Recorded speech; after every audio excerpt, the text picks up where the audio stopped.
Olá, o nosso assunto hoje é força eletromotriz, que de fato não é uma força, certo? A gente vai ver a definição de força eletromotriz, que também vai aparecer escrita assim, ó, como FEM ou tudo junto. E a gente vai ver que a unidade dela é o volt, não o newton, e portanto não é de fato uma força. Então a gente já vai voltar aqui para isso, mas antes vamos falar um pouquinho aqui sobre circuito, né? Então, para motivar o nosso estudo, vamos imaginar aqui, vou aumentar aqui essa figurinha, a situação de um circuito elétrico não fechado. Então, se a gente tem um circuito elétrico que não está fechado, a gente não consegue gerar uma corrente estacionária, contínua, lá dentro desse circuito. Então, vamos ver o que acontece, né? Então, baseado nas coisas que a gente já estudou. Se a gente tiver aqui um campo elétrico interno E1 produzido no interior de um condutor isolado, no nosso fiozinho lá que sai da parede, a gente já sabe que a gente vai ter uma produção de corrente na mesma direção do campo elétrico devido às cargas que estão, as cargas negativas que estão em movimento para o sentido contrário. Essa corrente, como a gente já viu lá também no caso dos condutores, das placas dos dielétricos, ela produz um acúmulo de cargas nas extremidades desse condutor. Esse acúmulo de cargas gera um novo campo elétrico E2 no sentido contrário, do positivo para o negativo, certo? Tudo isso que a gente já viu. Isso significa que depois de um tempo curto de tempo, se eu tiver uma situação em que entre isso possa entrar em equilíbrio eletrostático, esse módulo de E2 fica igualzinho ao módulo de E1. Portanto, lá dentro do condutor, a carga elétrica tende a zero e, de novo, as cargas vão estar aqui nas duas bordas aí desse meu condutor. Qual é o jeito da gente fechar o circuito, né? Botando o dedinho na tomada, que é o que a gente viu lá no final da aula passada. Se a gente botar um dedinho na tomada, a gente tem um circuito aberto, a gente põe o dedinho na tomada, a corrente se fecha no meu dedinho. Se eu botar assim, ela se fecha no meu corpo. Bom, então, a gente vai ter esse sistema que vai me interessar para uma corrente estacionária desde que o sistema esteja fechado. Então, é esse tipo de sistema que eu vou estudar. E é esse epsilon aqui que eu vou chamar de força eletromotriz, que na verdade funciona como uma bomba. Então, vamos olhar aqui para essa situaçãozinha de baixo que vocês já conhecem, né? O que acontece se eu quiser botar essas bolinhas aqui para elas descerem? Daqui para cá, isso vai acontecer naturalmente. Se isso aqui tiver uma certa inclinação, essa bola vai escorregar e aí tem um buraco, ela cai no buraco, ela vem para cá, ela chega aqui embaixo com energia cinética e ela vai escorregar até aqui para mim, ó, isso aqui também está um pouquinho inclinado. Como é que essa bola vai parar daqui, sair daqui e subir aqui? Bom, essa mulher é a bomba, certo? Ela vai, pega a bola lá de cima e põe lá de baixo, põe lá em cima e esse sistema continua. Quem faz o papel dessa mulher aqui nesse sistema que é puramente gravitacional? Se eu tiver aqui, esse aqui é o nosso primeiro desenho, né, de um circuito elétrico. Quem faz o papel da bomba ou da levantadora de bolinhas é justamente essa força eletromotriz que está desenhada aqui. Deixa eu tirar aqui, tem uma sujeirinha, certo? Que a gente identifica com essa letra epsilon, ou var epsilon, como vocês quiserem. Portanto, vou voltar aqui para as minhas notas, a gente define essa força eletromotriz, que de novo não é uma força, como sendo o trabalho que eu preciso realizar para impulsionar essas cargas minhas no meu circuito. Então, a unidade dessa força eletromotriz, trabalho é Joule, carga Coulomb é volt e não é Newton, certo?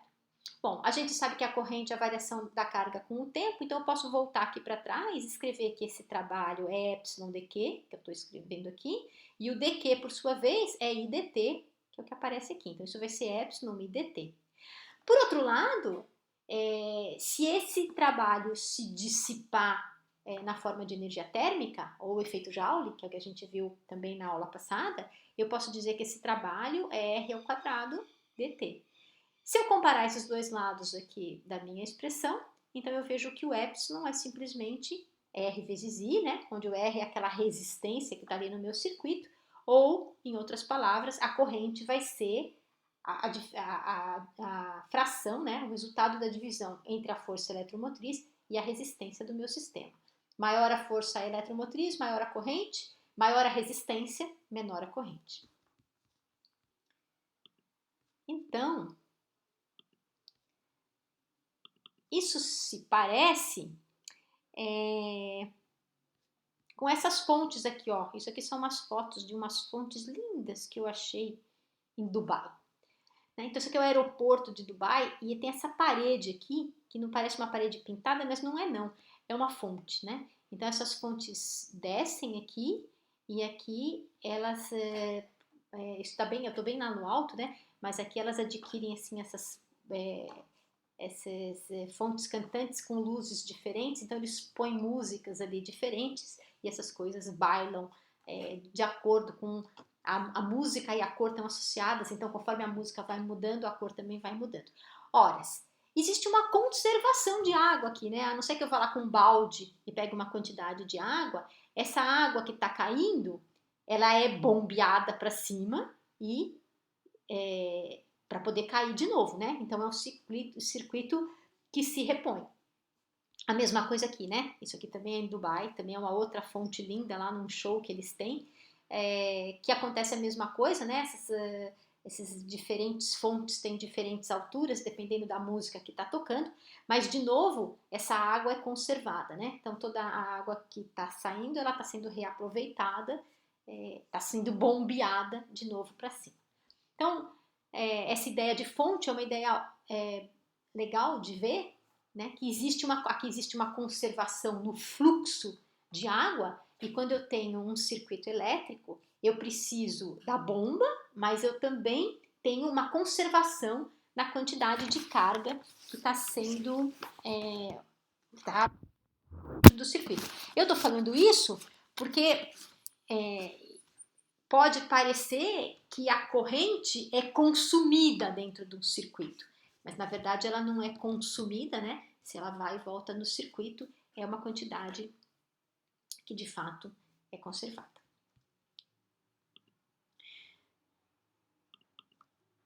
Então aqui tem um desenho que mostra isso. Vou aumentar. Então aqui de novo eu tenho um circuito elétrico ideal, né? Um circuito elétrico ideal,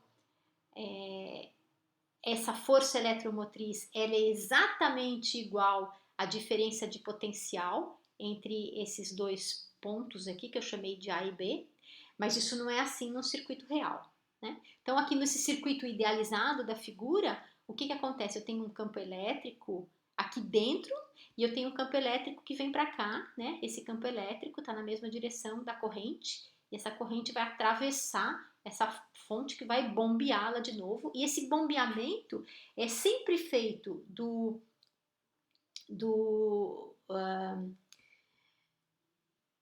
como é que eu ia explicar? Como é que eu ia falar? Bom, esse bombeamento é feito de tal forma que esses polos da minha fonte eletromotriz são bem definidos, né? Inclusive, eu vou mostrar aqui os sinais, a gente define claramente qual é o polo positivo e qual é o polo negativo dessa fonte eletromotriz. Ok.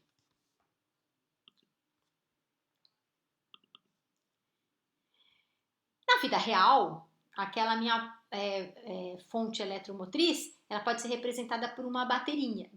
E nesse caso, a diferença de potencial entre os polos da bateria, ela não é exatamente igual à força eletromotriz, né?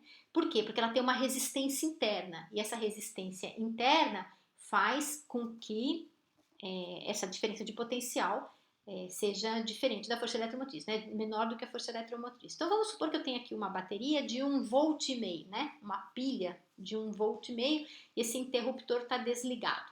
Quando eu ligo o interruptor, eu fecho esse circuito completo aqui e tcharam, acendo a minha lâmpada. Então, em termos daquele circuito que eu desenhei, essa lâmpada é um resistor externo e aqui dentro também teria um resistor pequenininho.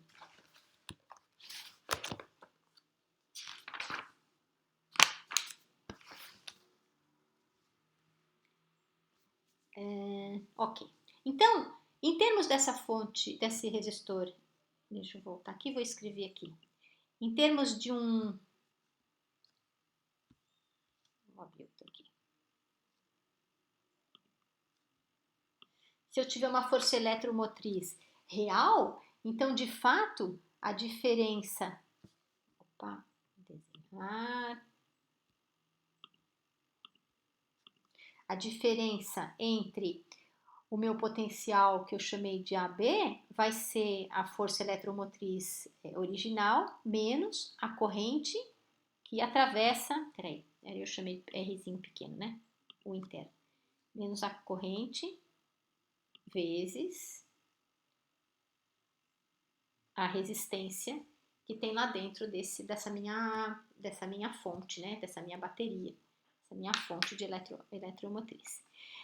Por causa dessa resistência interna. Claro, então, no caso ideal, eu recupero aquela coisa do figurinha que eu coloquei lá atrás. Conforme essa corrente se desloca através de R, ela vai sofrendo uma queda nesse potencial. Voltando lá para a pilha do desenho, essas pilhas, quando a gente compra, elas têm, de fato, 1,5 V de... elas são pilhas de 1,5 V, né? Mas conforme a gente vai usando, ela vai perdendo carga, né? Ela vai descarregando. Até que chega uma hora que ela vira inútil, vai para o lixo, né? Ela para de gerar uma força eletromotriz suficiente para poder manter o nosso sistema operacional. Isso é, com uma corrente estacionária ali dentro. E aí a gente percebe, né, que se a gente liga aqui o interruptor, a lâmpada não acende mais, é hora de trocar essa pilha ou essa bateria por uma outra pilha que tenha uma diferença de potencial mínima, né, para que gere essa força eletromotriz suficiente, né, para o sistema se manter operacional.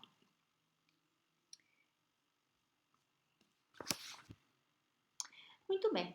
Agora, o que a gente vai fazer é caminhar para a definição de um circuito elétrico mesmo e aprender a usar esse circuito elétrico e calcular as quantidades ligadas a ele, né? Então, os símbolos mais usados são esses aqui, os que vão aparecer mais agora nesse momento, né? Então, quando a gente tem um condutor com resistência desprezível, a gente utiliza uma linha. Quando a gente tem um resistor, esse aqui é o símbolo, né? Esse dentezinho, assim. Aqui é a fonte de força eletromotriz. Como eu já disse, os polos são bem definidos. Então, quando eu faço esse desenho, o mais o polo positivo é o lado maior e o polo positivo é o lado menor. Lembra do desenho do capacitor? Né? É diferente do capacitor. O capacitor também eram duas garrinhas assim, só que elas tinham o mesmo tamanho. E a nossa fonte de força eletromotriz, ela tem tamanhos diferentes. Em geral, ela vem identificada com uma letra epsilon, no caso do capacitor com C. Então, quem está começando não vai se confundir. Mas o símbolo não é igual, tá? É parecido, mas não é igual.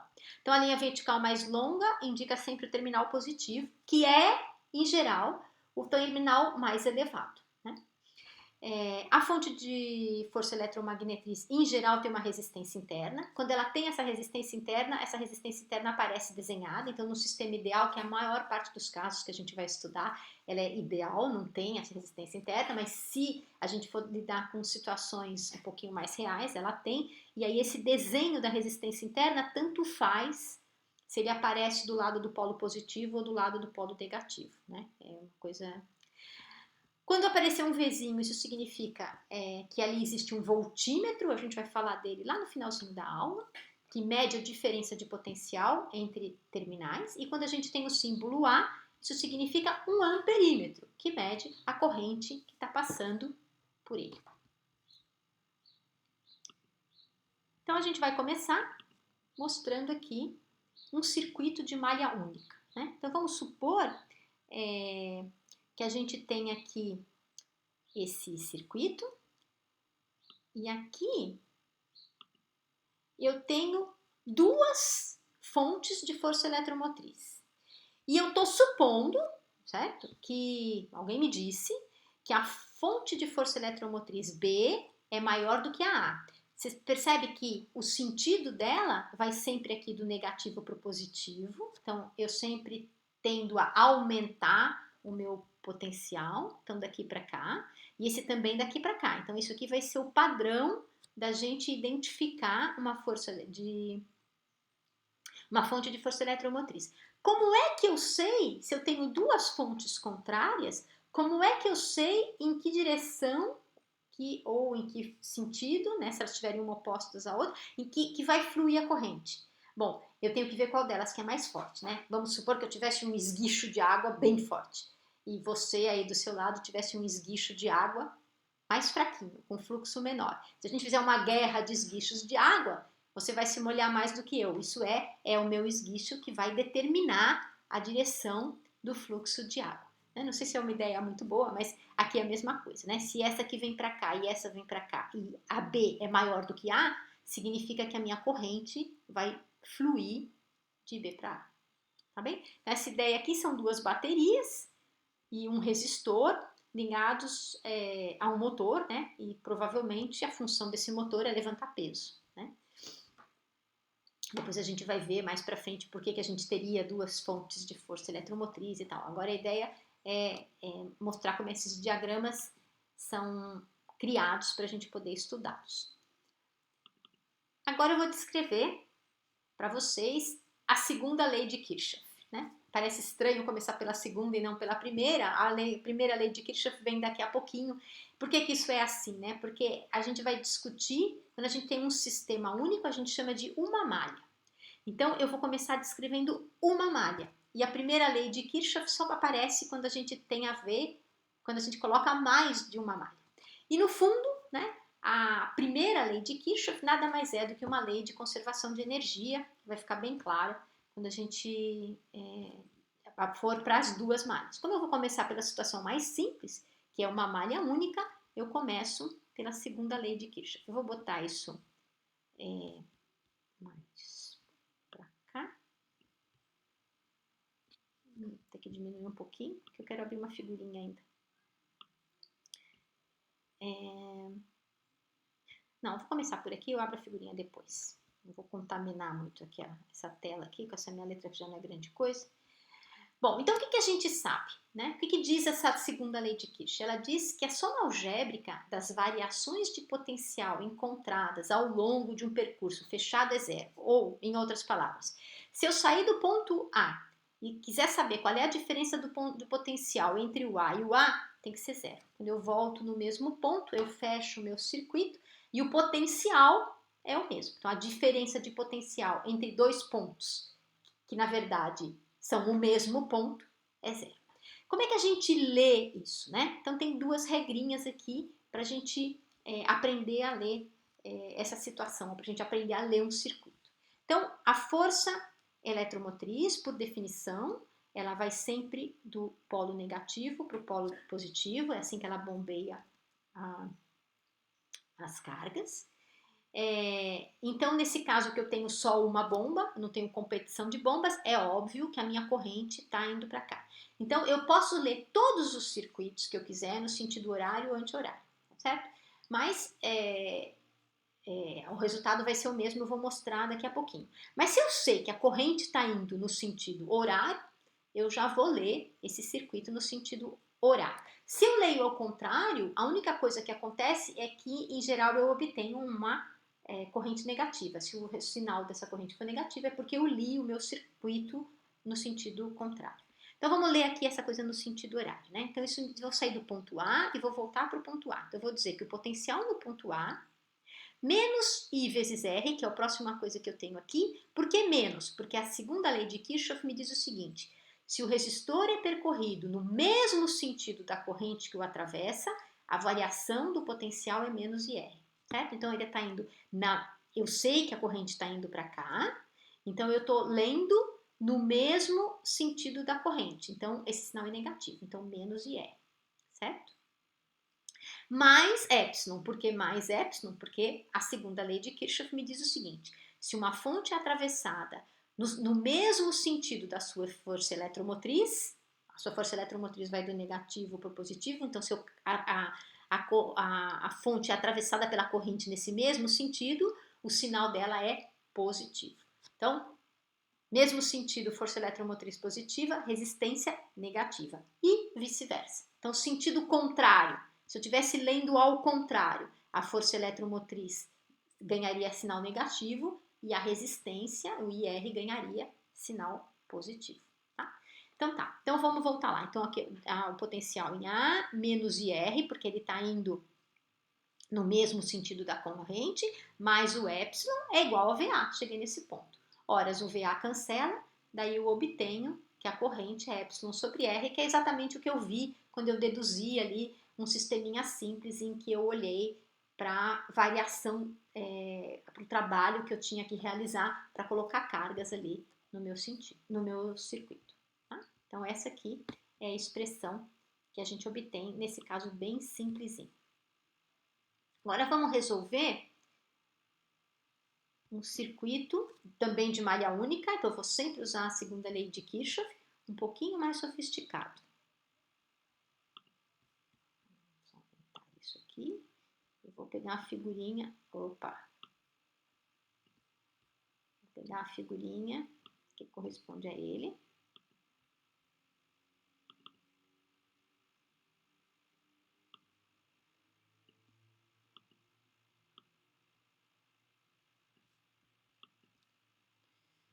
Tá muito grande, vou diminuir para a gente conseguir.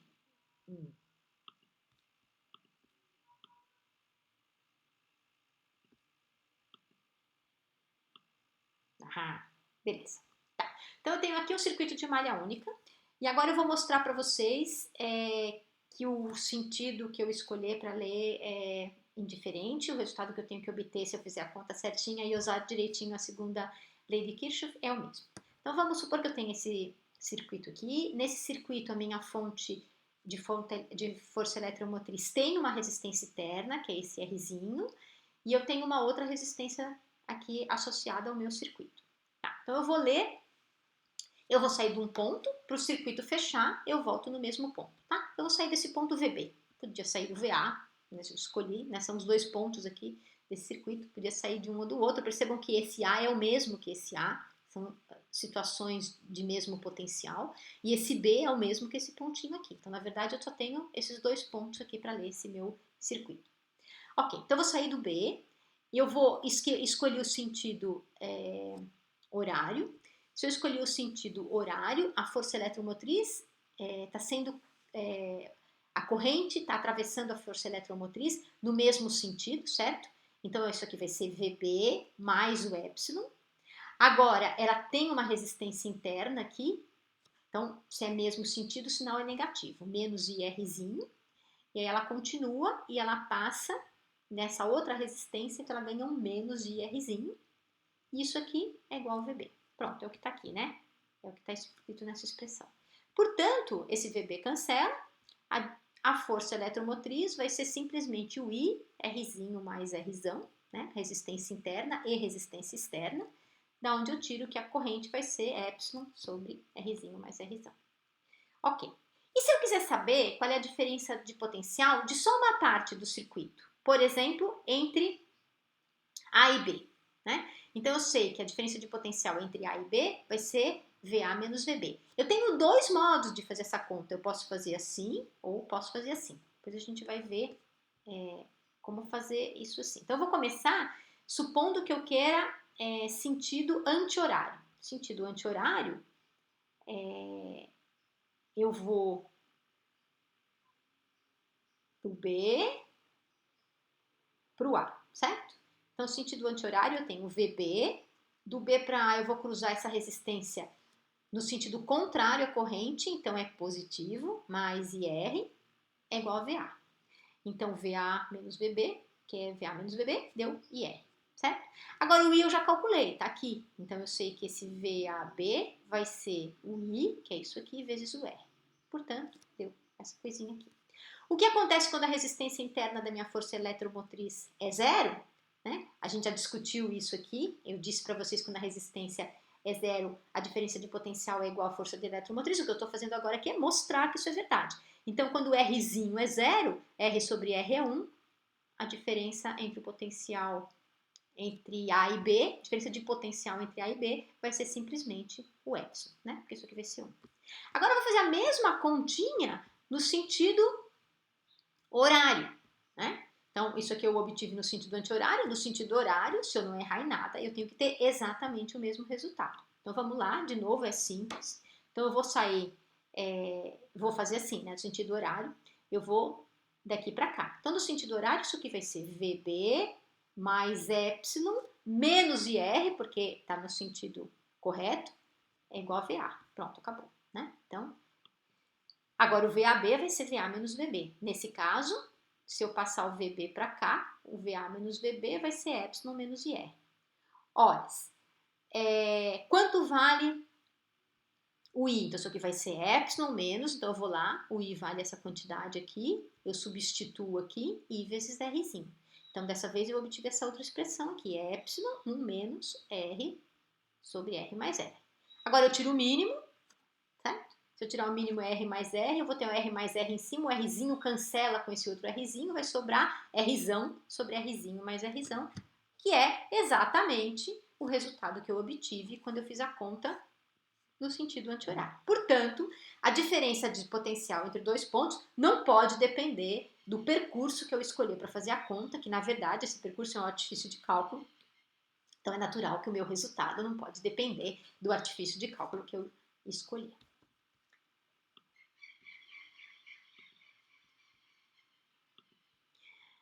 Agora, vamos ver o que acontece quando a gente tem mais de um resistor. Resistores em série. Deixa eu pegar aqui a minha figurinha.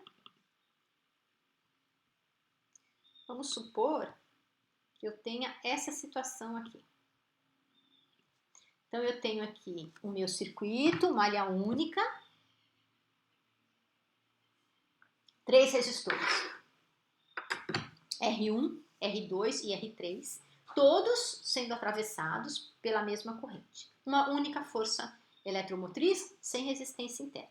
Então, eu vou escolher o sentido, né? Então, o sentido natural aqui da minha escolha vai ser o mesmo sentido da força eletromotriz, porque se eu já sei que ela vai para, ela tá bombeando, ela vai daqui para cá, né?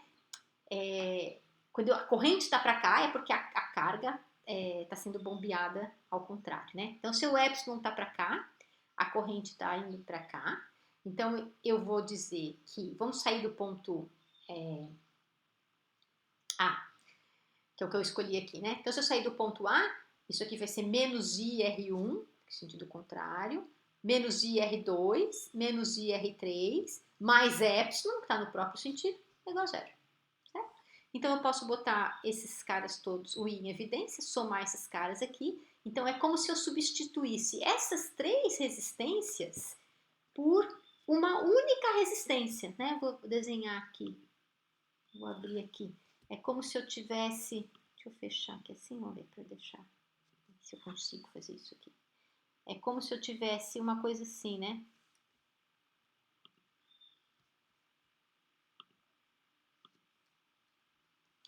É como se eu tivesse aqui, esse meu resistência equivalente. Então, é como se eu substituísse essas 3 resistências que estão em série por uma única resistência equivalente que tem um outro valor. Que vale quanto? Né? Esse outro valor é simplesmente a soma dessas 3 resistências. Agora, se eu tivesse muitas resistências, a resistência equivalente, e elas estiverem em série, é simplesmente a soma de todas elas.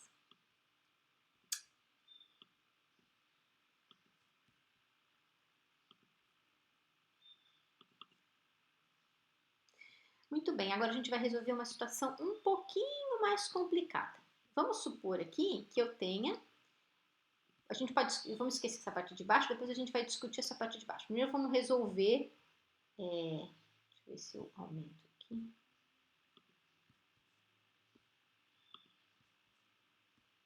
que me interessa é isso aqui.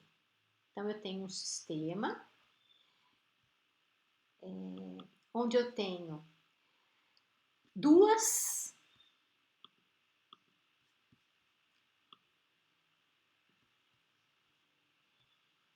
fontes de força eletromotriz,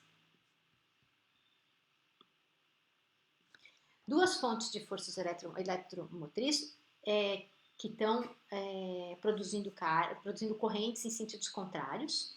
As duas têm resistências internas, então a fonte ε1 tem uma resistência R1, a fonte ε2 uma resistência R2, e eu tenho uma resistência externa que eu estou chamando de R0. Bom, a gente vai montar o circuito, escolher um sentido para fazer essa conta, e vamos fazer essa conta até o final. Depois a gente inverte o sentido para ter certeza de que não tem nenhum erro, né? Então aqui, ó, o ε1, peguei lá do livro, o ε1 vale 2 volts e o ε2 vale 4 volts. Portanto, o ε2 é maior do que o ε1. Se ele é maior do que o ε1, eu já sei que essa minha corrente vai ter esse sentido, certo? Porque esse é maior do que esse, ele ganha o sentido do I, vai ser para cá. Então, essa corrente flui no sentido anti-horário. Ok. Então, vamos calcular quanto é que ela vale. Então, eu vou partir do ponto A e vou calcular isso no sentido no sentido horário. Esqueci, escolhi horário primeiro, depois anti-horário. A gente vai fazer as duas coisas. Então, no sentido horário, mas eu sei que a corrente está no sentido anti-horário, tá bem?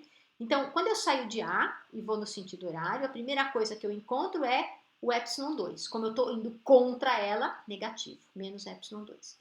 Aí eu encontro o R2. Como eu estou indo contra essa resistência, mais IR2. Eu continuo o IR. Como eu estou indo contra, mais IR. E aí continuo. Agora que eu estou indo a favor, né, do ε1. Então, mais ε1 e primeiro, na verdade, eu devia, talvez, aqui na ordem, botar esse, depois esse, né, mais IR1, porque eu estou indo contra a corrente, mas é mais ε1. Então, pronto, eu tenho essa expressão que eu coloquei aqui, certo? Eu boto o I em evidência, o I vai estar multiplicando a soma todas as resistências, e isso aqui vai ser ε2 menos ε1. Portanto, a corrente vai ser simplesmente ε2 menos ε1 sobre a soma das resistências. Bom, daqui a pouquinho eu vou botar números, porque eu tenho esses valores, basta substituir esses números e eu vou saber quanto é que essa corrente vale. Só que antes de fazer isso, eu quero mostrar para vocês que se eu tiver fazendo essa conta no sentido anti-horário também a partir de A, eu vou obter a mesma equação, eu tenho que obter a mesma corrente, né? Então, enquanto a gente está aprendendo aqui para treinar, vamos fazer isso. Então, eu vou vir agora no sentido anti-horário, de lá para cá. Então, quando eu estou no sentido anti-horário, a primeira coisa que eu me deparo é o ε1, sentido contrário, menos ε1.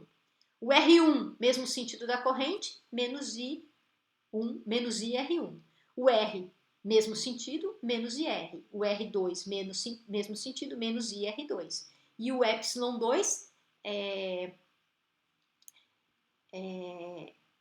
mesmo sentido, né, positivo. Então, percebam que essa expressão é exatamente a mesma que essa multiplicada por menos 1, né? Menos ε2 mais IR2 está aqui, ó, mais ε2 menos IR2, mais IR menos IR, e esses dois positivos aqui, negativos aqui. Então, tanto faz a expressão que eu tenho que obter se eu ler a segunda lei de Kirchhoff corretamente, é exatamente a mesma. Escolha fica a critério do freguês. Muito bem, e se eu quiser saber agora qual é a diferença de potencial entre os pontos A e B? De novo, eu posso fazer o mais complicado, que é ir por aqui, ou o mais simples, que é ir por aqui, tá? Então, testem que isso é verdade várias vezes, em vários exercícios, até se convencerem qual é o jeito mais fácil de fazer a conta. Bom, nesse caso, o jeito mais fácil de fazer a conta é aqui, só tem esse pedacinho entre eles, né? Então, VA menos VB, eu começo daqui, vai ser o VA, eu estou indo nessa direção, então eu estou indo contra o ε2, menos ε2, contra o R2, mais IR2, é igual a VB.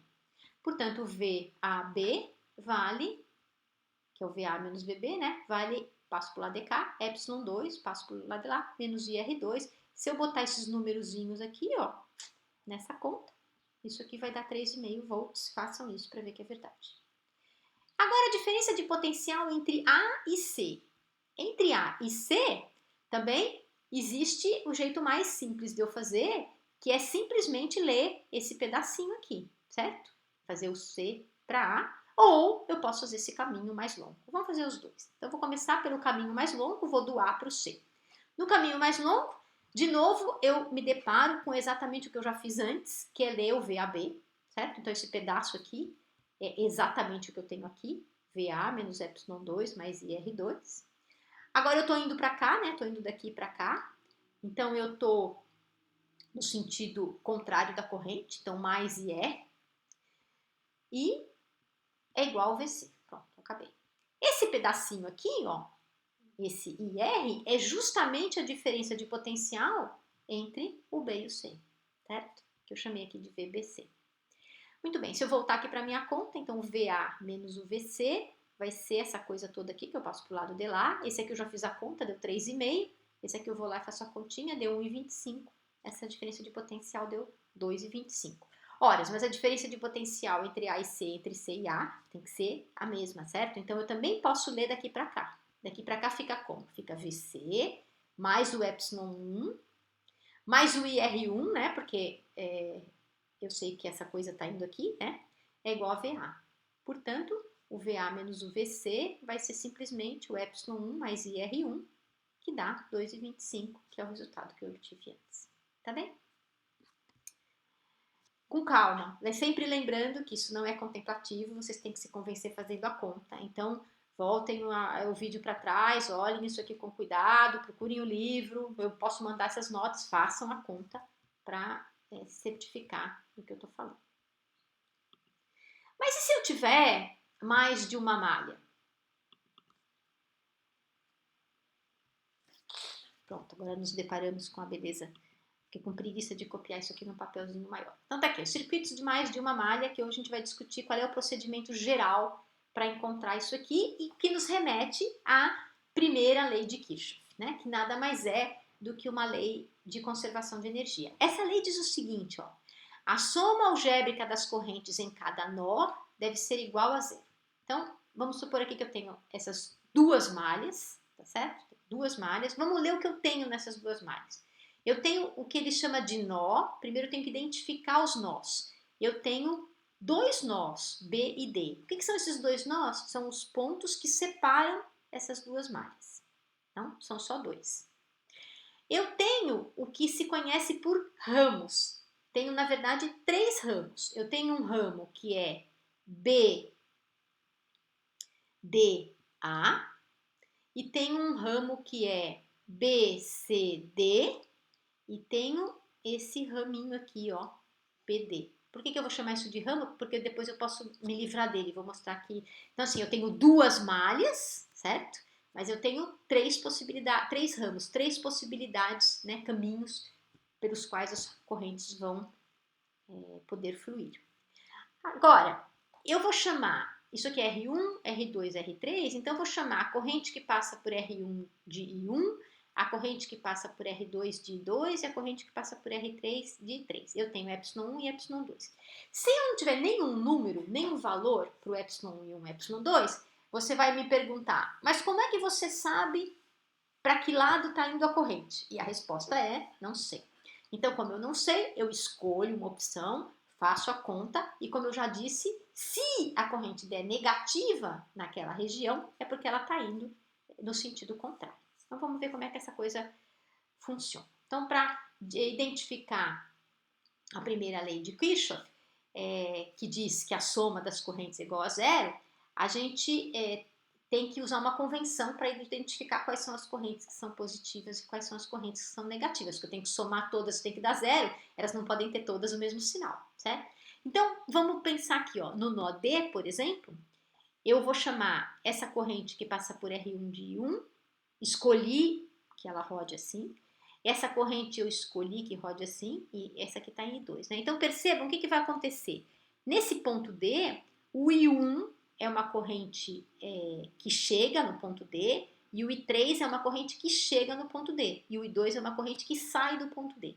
Então, a minha convenção é que o I1 tem sinal positivo, o I3 tem sinal positivo e o I2 tem sinal negativo. Isso é, I1 mais I3 menos I2 é igual a zero. Ou I1 mais I3 vão gerar a corrente I2. I1 mais I3 é igual a I2.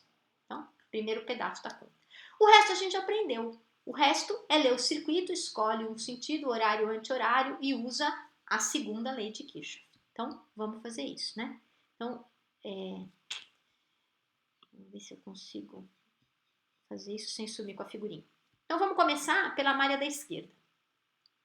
Então, na malha da esquerda, eu optei por fazer isso no sentido anti-horário, que é o sentido do epsilon 1. Percebe quando eu opto por fazer isso assim? De alguma forma, eu estou supondo que esse epsilon 1, na minha cabeça, é maior do que o epsilon 2, mas pode não ser.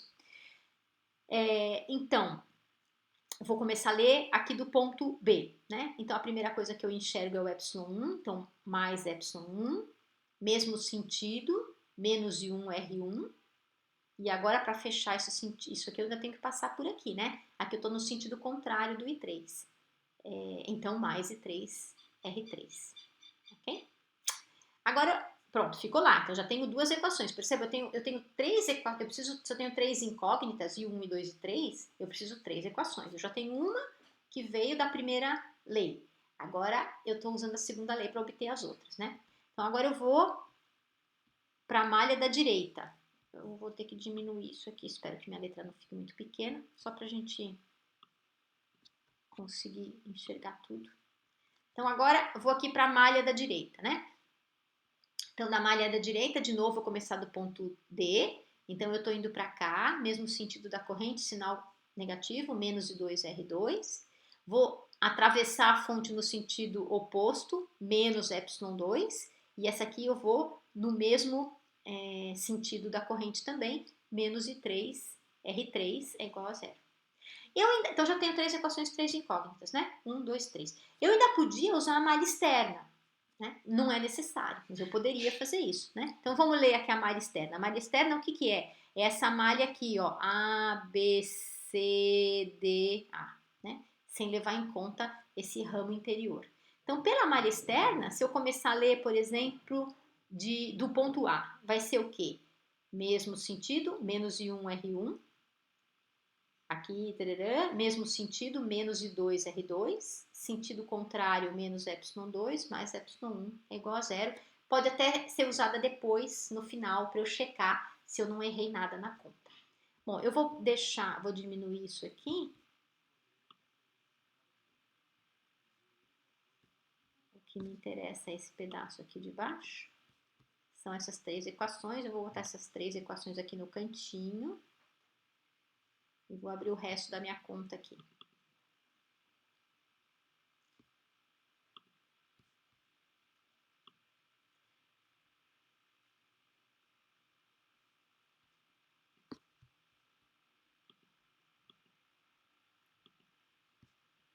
Ok. Já vai dar para ver. Então, vamos vir aqui, ó. Então, aqui, ó, eu vou pegar primeiro essas duas equações aqui e vou substituir o I3R3, né? Então, dessa aqui eu sei que o I3R3 vale I1R1 menos epsilon 1, né? Passei isso para o lado de cá.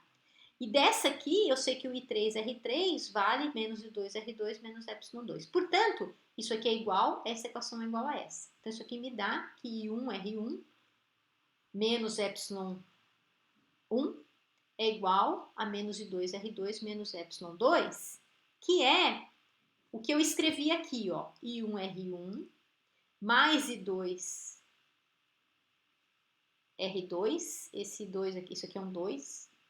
Pera lá, eu tô pulando aqui, tá aqui. I1R1 menos epsilon 1 mais epsilon 2, que é esse cara aqui, é igual a menos I2R2. Agora, quem é o I2, né? O I2 eu sei, é I1 mais I3. Então, eu substituo isso por I1 mais I3.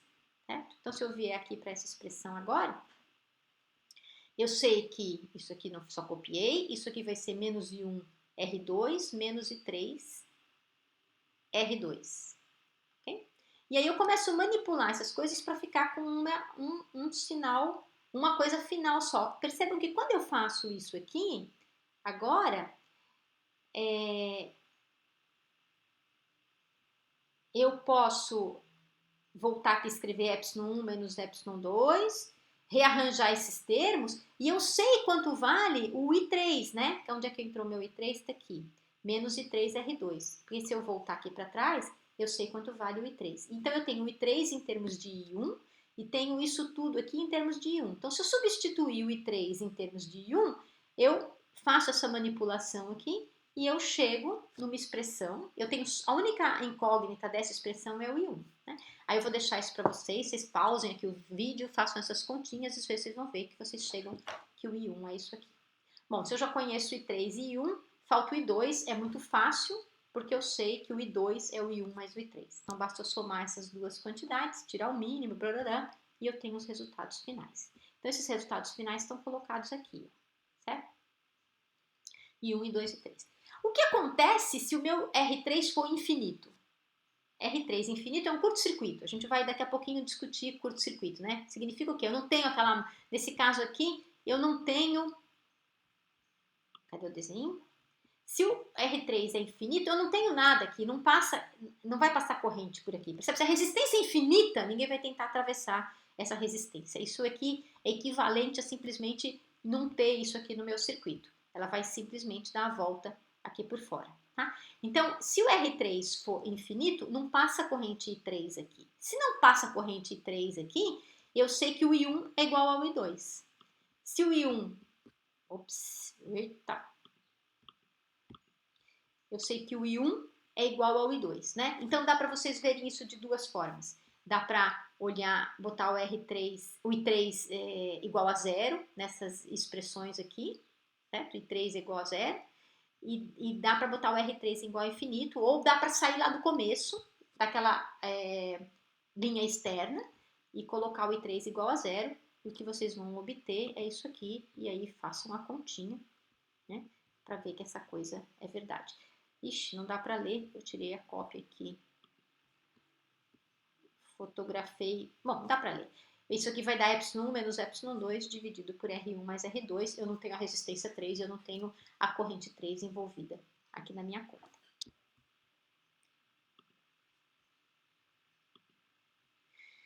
Tá, aí eu já falei para vocês qual era a resistência equivalente de resistores em série, né? E se a gente tiver resistores em paralelo?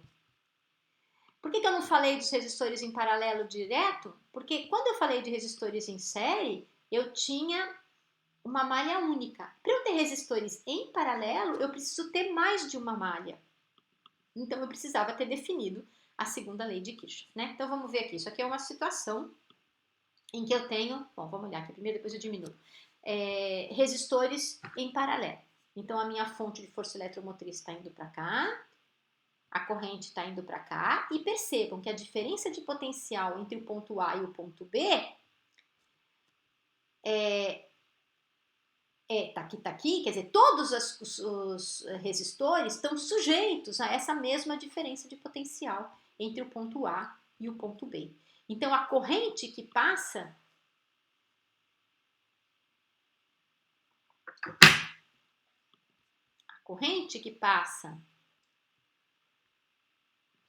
aqui, ela é simplesmente... aqui eu não tenho a resistência interna da minha fonte de força eletromotriz, né? Que é uma fonte ideal. Então, esse I vai ser simplesmente VAB sobre a resistência que aparecer aqui. E essa fulana que eu quero identificar. Ora, eu sei que esse VAB, então, ele vale tanto I1R1, quanto vale 2R2, quanto I3R3. Portanto, se eu somar essas três correntes, eu sei que isso vai me dar VAB, 1 sobre R1, mais 1, certo? Então, aqui, o I1 é VAB sobre R1. O I2 é VAB sobre R2. O I3, VAB sobre R3. Então, isso aqui eu ponho VAB em evidência e tem 1 sobre R1, mais 1 sobre R2, mais 1 sobre R3. Portanto, 1 sobre a minha resistência equivalente, né, para isso aqui satisfazer isso aqui, é a somatória dos inversos das resistências envolvidas quando elas estão em paralelo. Então, vamos lembrar lá dos capacitores. A gente agora, por enquanto, não vai usar ainda circuito RC, mas na próxima aula a gente vai ver isso. Então, só relembrando, né? Quando a gente tinha capacitores em série, o capacitor equivalente era dado, o inverso da capacitância equivalente era dada pela soma dos inversos das capacitâncias. Enquanto que quando a gente tinha capacitores em paralelo, a capacitância equivalente era a soma das capacitâncias. Para resistores é o oposto. Quando eu tenho resistores em série, a resistência equivalente é a soma das resistências, e quando eu tenho resistores em paralelo, errei, perdão. Isso aqui é 1 sobre, tá? 1 sobre a resistência equivalente é a soma dos inversos das resistências, tá? Isso aqui tá errado. Deixa eu ver aqui. Vou escrever aqui na mesinha para ninguém ficar olhando sem me ouvir. Então, aqui, nova página, ok. Eu vou botar isso aqui, vou botar isso aqui e vou botar aqui, ó. Ver se ele escreve. Sobre a resistência equivalente é igual à somatória de 1 sobre as resistências individuais. Tá bem? Ok.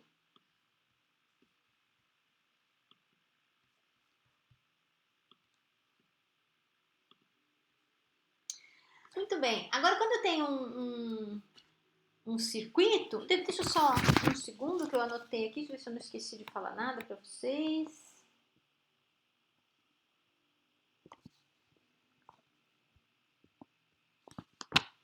Acho que não.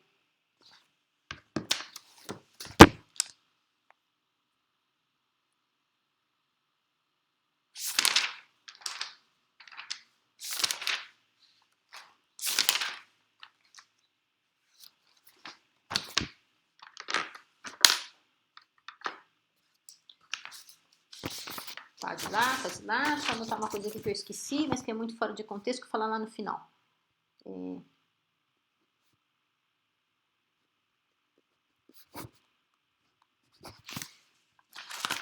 Ok. Quando a gente tem um circuito, às vezes a gente não sabe qual é a diferença de potencial e qual é a corrente que está passando num determinado lugar, né? Para isso a gente usa equipamentos que são conhecidos como voltímetro e amperímetro, né? Então aqui tem um circuito com resistências variadas, tal. Então esse amperímetro ele está identificando qual é a corrente que passa aqui, e esse voltímetro está identificando qual é a diferença de potencial entre esses dois pontos. Eu já vou mostrar como eles são construídos. Aqui, nesse outro circuito, o amperímetro está identificando qual é a corrente que passa aqui, e o voltímetro está identificando qual é a diferença de potencial entre esses dois pontos. Então, eu acoplo esse equipamento no meu circuito e eu consigo medir o que é que está passando ali. Eu vou voltar para trás porque eu me esqueci uma coisa importantíssima. Que tá...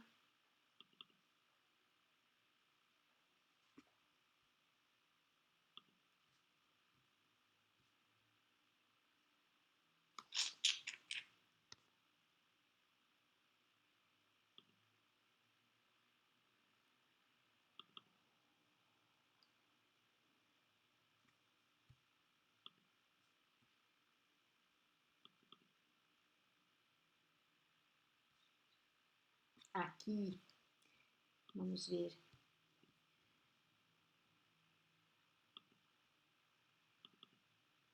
Isso. Eu disse que essa parte de baixo não era importante naquele momento para eu fazer as contas, né? Mas é importante para a gente entender o que está acontecendo. Então, eu vou voltar para essa situação aqui, tá? Para a gente rever o que a gente tinha, né? Eu fiquei só mostrando como é que resolve o circuito, mas eu esqueci de falar um pouquinho da interpretação disso, que é uma coisa importante. Então, vamos supor, vou abrir aqui, né? Então, a gente já analisou esse circuito aqui. Eu estou voltando para isso porque quando eu falei de voltímetro e amperímetro, eu me lembrei que eu vou ter que discutir como é que eles são acoplados aí no nosso circuito. Então, é importante a gente entender como é que funciona cada pedacinho do circuito. Então, hoje a gente identificou aqui as diferenças de potencial, né? Mas a gente pode fazer um gráfico abrindo esse circuito, né? Então, esse circuito vai do ponto A até o ponto A de novo. É como se eu tivesse desacoplado ele e aberto. É isso que está desenhado aqui, tá vendo? Então, vejo que eu tenho aqui o A, o epsilon 2, depois eu tenho o ponto B, depois eu tenho essa resistência, depois eu tenho o ponto C, que está aqui, depois essa resistência, e depois eu tenho o ponto A. Então, ele vai sair do A e terminar no A. Então, se eu quiser saber quais são as diferenças de potenciais que aparecem em cada ponto, e aí essa continha está feita ali para vocês, e eu espero que vocês tenham copiado, e vocês nem precisam ficar acompanhando com essa coisa pequenininha, vocês têm aí no caderninho de vocês, no papel de vocês. Por conveniência, o que se faz é tomar o potencial em A como sendo zero. Se o potencial em A é zero e VA menos VB é 3,5, isso significa que o VB é menos 3,5, certo? Se o VA menos VB é 3,5 e o VA é zero, o VB é menos 3,5. É isso que está desenhado aqui, tá certo? Então, o que está se definindo é... Aqui o VA menos VB está aqui entre o A e o B, né? Esse número aqui é o menos 3,5. Então, esse gráfico está todo negativo por causa da convenção que foi feita para o VA. Então, nesse caso, ó, o VA é zero. Aí ele chegou na força eletromotriz 2. Então, agora eu não preciso, se vocês acreditarem que é isso, é igual a isso, basta olhar aqui para baixo, né? Então, eu cheguei na força eletromotriz 2, cujo valor era dado, que é 4. Então, isso aqui vai estar aqui, menos 4. Eu sei que entre A e B, conforme a corrente atravessa essa resistência, ela vai chegar num ponto que é menos 3,5, que está aqui, certo? Agora ela vai continuar para essa resistência e o que vai acontecer é que essa diferença de potencial vai cair ainda mais. Esse valorzinho aqui, separado, é isso aqui, certo? Então, ele vai cair aqui mais um pouquinho, que é o tal do VAC, que eu identifiquei aqui, ó, IR. E aí, ele continua aqui, ó, VBC, né, que é o IR, VBC. E aí, ele continua caindo aqui, vai chegar aqui no epsilon 1, e onde ele retoma depois o VA, que é igual a zero, tá? Então, convençam-se de que essas contas que estão feitas aqui, elas são reprodutíveis nesse gráfico que a gente está fazendo aqui, porque é importante entender o que acontece, né, com o potencial em cada região dos diversos circuitos que a gente vai estudar. Muito bem, então agora eu vou voltar lá e vou falar do amperímetro, do voltímetro, que me fizeram relembrar dessa história, né? Então aqui eu já mostrei uma situação, e aqui eu tenho, essa que eu já comentei, né? Vou desligar isso aqui. Vou comentar esse aqui, né? Então vamos supor que eu tenho aqui esse amperímetro acoplado aqui. Então, quando ele está acoplado aqui, ele é introduzido no circuito para ler qual é a corrente que atravessa esse pedaço do circuito. E quando eu acoplo esse voltímetro aqui, eu vou saber qual é a diferença de potencial entre V e C. Como é que a gente faz isso, né? Eu vou escrever aqui na mesinha para ficar gravado aqui.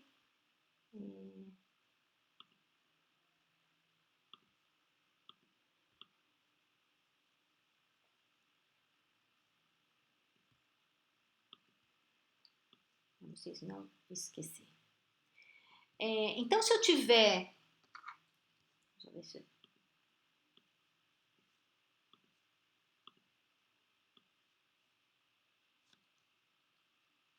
Ok. Então, se eu tiver um amperímetro, a situação do amperímetro, e eu quiser construir um amperímetro, a resistência interna desse cara deve ser o mais próximo possível de zero, né? Isso é, a resistência em A tem que ser muito menor do que as outras resistências envolvidas nesse circuito, que são quais? São a R, a R1 e R2, somadas. Isso aqui saiu o que não devia, que eu sei lá o que é isso. Ok. Então, se eu tiver um amperímetro, eu consigo construir um amperímetro acoplado aqui se eu tiver um aparelho praticamente sem resistência. Sem resistência não existe, né? Então, ele tem que ter essa resistência tem que ser desprezível comparada com as outras resistências. Por outro lado, se eu quiser construir um voltímetro, essa resistência do voltímetro tem que ser muito maior do que a resistência que está em paralelo com ele nesse circuito, né? Então, convençam-se, né? Então, minha sugestão é o seguinte, montem assim um circuitinho e bote a resistência dentro do voltímetro aí, sei lá, 100 ohms, e essa aqui 0,2, para ver que vocês conseguem identificar qual é a voltagem que está passando nesse sistema. Aliás, eu acabei de falar uma palavra que os engenheiros eletricistas detestam, né? Os físicos usam muito, que é falar voltagem, em vez de diferença de potencial. Eles não gostam nada disso, né? Eles gostam de usar a palavra tensão, tensão na rede, não voltagem da rede, e dizem que isso é um abuso de linguagem. Comentário. Muito bem. A outra coisa que a gente pode não saber e querer detectar é obtida por meio de um potenciômetro. O potenciômetro, ele identifica para a gente qual é a potência associada com uma determinada força eletromotriz, né? Então, se eu quiser escrever um potenciômetro, na prática, eu vou escrever aqui, vou fazer aqui essa continha. Aqui. Vou abrir aqui para a gente fazer. Então, aqui. Vou treinando. Deixa eu botar mais para cá para vocês enxergarem o desenho. Espero que eu consiga fazer. Então, vou escolher aqui, ó. De novo, vou escolher. Botar um pouquinho mais para cá.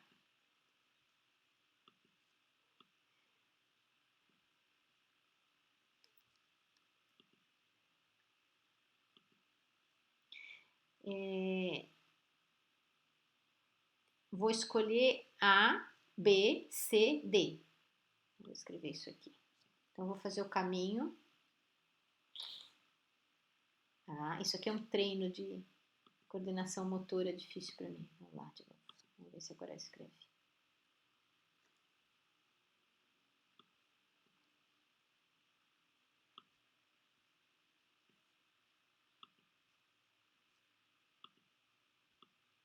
Agora deve ir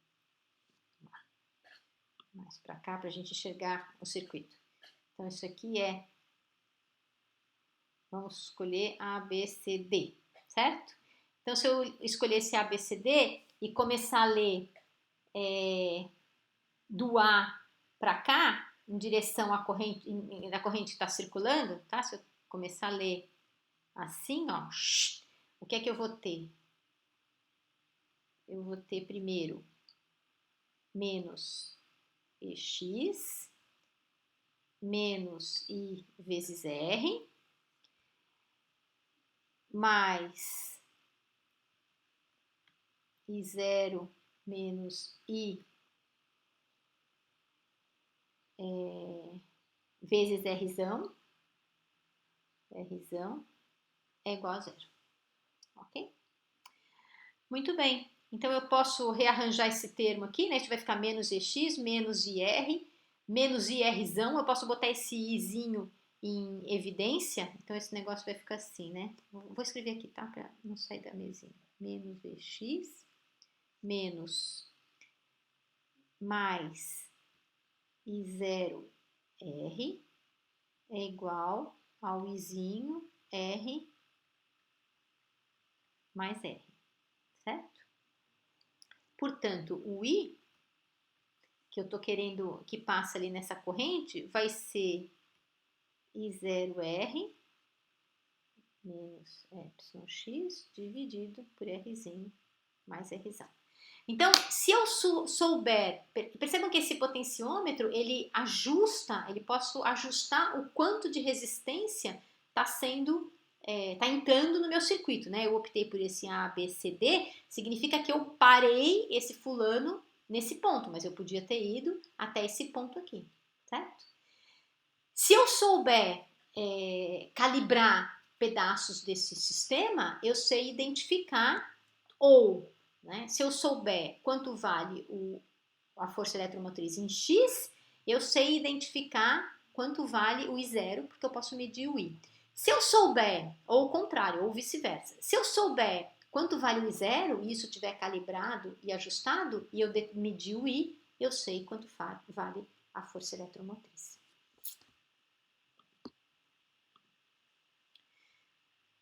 Ok, agora um curto-circuito, né? Que eu falei que eu ia dizer para vocês o que era o curto-circuito. Na verdade, lá, quando eu estava falando, eu estava pensando em resistência infinito, né? Infinita, me lembrei do curto-circuito. O curto-circuito é quando a gente tem uma resistência zero, né? Então, vamos supor, deixa eu ver se eu tenho aqui um circuito real, e depois, não, isso daqui daqui a pouquinho. Então, vamos supor que eu tenha aqui uma diferença de potencial aqui entre o ponto A e B, né? E aí eu tenho isso aqui, esse circuito aqui, tá? Com uma resistência, aqui um potenciômetro, e eu sei qual é a diferença de potencial. E aí eu ligo isso aqui por um fio sem resistência. O que acontece se o fio não tem resistência? É o oposto do que aconteceu naquela situação anterior, né? Naquela situação anterior, eu supus que a resistência era infinita. A resistência infinita é tão grande que a corrente não vai passar por ali. Resistência zero significa que a corrente vai toda por ali, certo? Então eu vou curto-circuitar o meu circuito, no sentido de que a corrente vai toda aqui. Então significa que para ir do ponto A até o ponto B, a corrente vai vir por aqui. Ela não vai passar nada por aqui, certo? Bom, aí tá escrito aqui, eu tirei uma fotografia do livro, ele diz assim, ó, não tente fazer isso, né? Porque isso é uma situação que pode trazer algum perigo, né? Pode criar situações de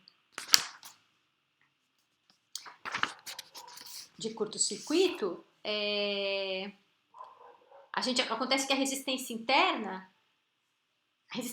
tanto da bateria como da tomada de casa, ela é muito pequena, então ela é muito menor do que o valor indicado aqui nesses exemplos, né? Isso aqui que eu queria, não tem aqui o valor, tá? Mas ela é menor do que o valor que está colocado aqui.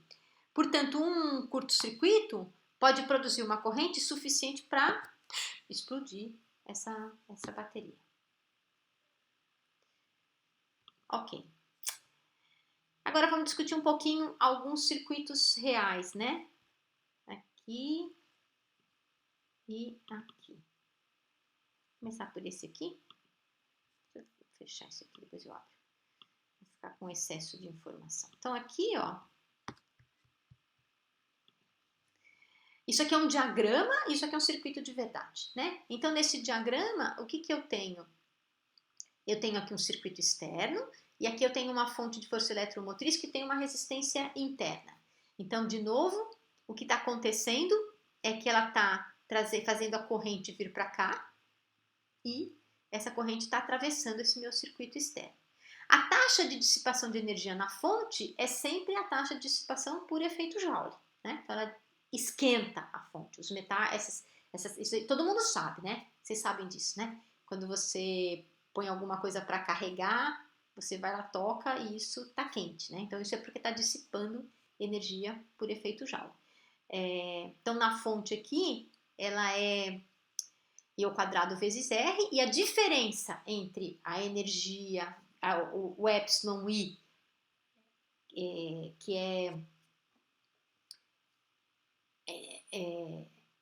essa fonte de força eletromotriz converte energia não elétrica em energia elétrica nessa taxa epsilon I. O que é essa energia não elétrica, né? Essa energia não elétrica, que é o que eu disse que são aquelas energias que podem sofrer transformações reversíveis. Então, ela pode ser uma energia química, no caso de uma bateria de carro, por exemplo, né? Uma energia química ou uma energia mecânica. Então, a gente pode tanto transformar energia química ou energia mecânica em energia elétrica. A diferença entre a energia que é produzida, né, transformada e que chega no sistema e a energia que é dissipada é a potência que é fornecida pela fonte para o circuito externo. Caso circuito externo, tá? Então aqui tem um caso, uma situação em que eu tenho uma bateria de automóvel ligada num farol, né? Então ele é um exemplo bem prático desse tipo de circuito genérico, né? Então aqui eu tenho essa bateria do automóvel, né, que tem uma energia química, essa energia química se transforma em energia elétrica, perde um pouco por efeito Joule, o que sobra é a potência que é fornecida para ligar o farol. Né? Mais um caso aqui de exemplo real é a situação em que eu tenho duas fontes conectadas entre si, né? Então eu posso ter uma bateria, que é uma força eletromotriz pequena, e posso ter um alternador, que é uma força eletromotriz grande. Quando a gente tem essas duas fontes conectadas entre si num único circuito, a gente já discutiu isso. A fonte que possui força eletromotriz mais elevada é que vai fornecer energia para outra. Então, essa aqui, na verdade, vai carregar isso aqui. Também é uma situação da qual vocês já ouviram falar, né? De repente, se sobrar um tempinho, a gente pode discutir como é que funciona um carro híbrido, por exemplo, né? Em que a gente consegue carregar a bateria do carro, pode transformar energias ali dentro do carro. Mas isso aqui a gente também pode funcionar, né? O que acontece quando a gente, vamos pensar no carro mesmo, quando a gente tem a bateria do carro que ela tá ruim, né? Depois de um tempo ela começa a perder carga interna. Se a gente usa o carro, a gente recupera essa bateria, né? Então a gente de alguma forma fornece energia para a bateria do carro. Bom, por hoje é isso. E na próxima aula, então, vem a cereja do bolo dessa parte aqui toda na nossa conversa. Qual é a cereja do bolo? A gente vai discutir um circuito RC. Então, a gente já viu toda a parte de capacitores e capacitâncias, hoje a gente viu a parte de resistores, e agora o que a gente vai fazer é colocar isso tudo num único circuito. E o que acontece, né? Qual é a mudança do que está acontecendo? A gente vai deixar de ter essas correntes estacionárias, porque como a gente viu, o capacitor pode acumular energia e ou dar energia para o sistema. Então, isso pode cair com o tempo, né? A gente pode passar a ter uma variação da corrente com o tempo, e isso vai nos remeter a estudar equações diferenciais, que é também a cereja do bolo de quase tudo que tem aí nessas coisas mais básicas da física. E para estudar esses circuitos RCs, a gente também vai resolver um pouquinho de combinações de resistências e de capacitores dentro de um circuito de uma forma um pouquinho mais complicada. Eles sempre vão estar ou em série ou em paralelo, mas às vezes isso não é óbvio da gente ver. Então a gente vai olhar para alguns exemplos e resolver o circuito RC, tá bem? Então, por hoje é isso.